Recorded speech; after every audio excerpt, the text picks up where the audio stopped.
Okay, we've got one from Rachel.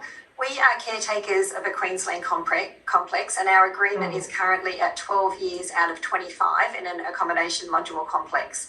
The disgruntled owner has put a motion forward to change the motion to a standard module. We know that this will affect our ability to sell whilst it's on the table, but what would the module change mean to residents? Approximately 20% of the residents are rentals, plus we have a number of lockups or owners who live overseas. Are there any strategies that have been successfully deployed to mitigate or defeat such a motion?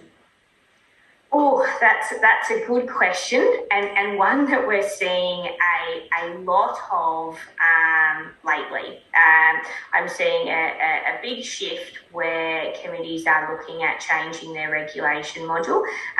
There is some requirements that I think that should be factored into what module is appropriate for the scheme, and that is something that individual schemes should get some legal advice on.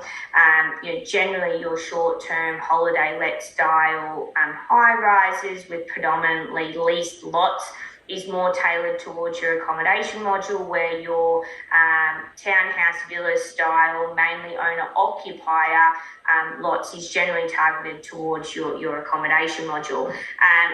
Your standard module. I guess what are the repercussions for owners?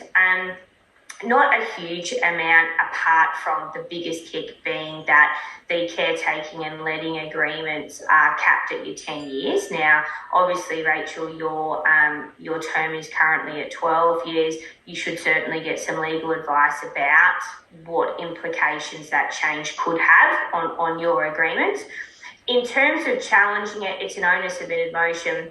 It should be included on the agenda, and that's what is required of the committee. The question for both the committee residents and yourself as the caretaker is whether there would be any grounds to challenge that motion, whether it's on the grounds of unreasonability or whether it's on the grounds that it conflicts with the Act or the module. Again, and unfortunately, that's something that you would need to get some independent legal advice about on that front as well.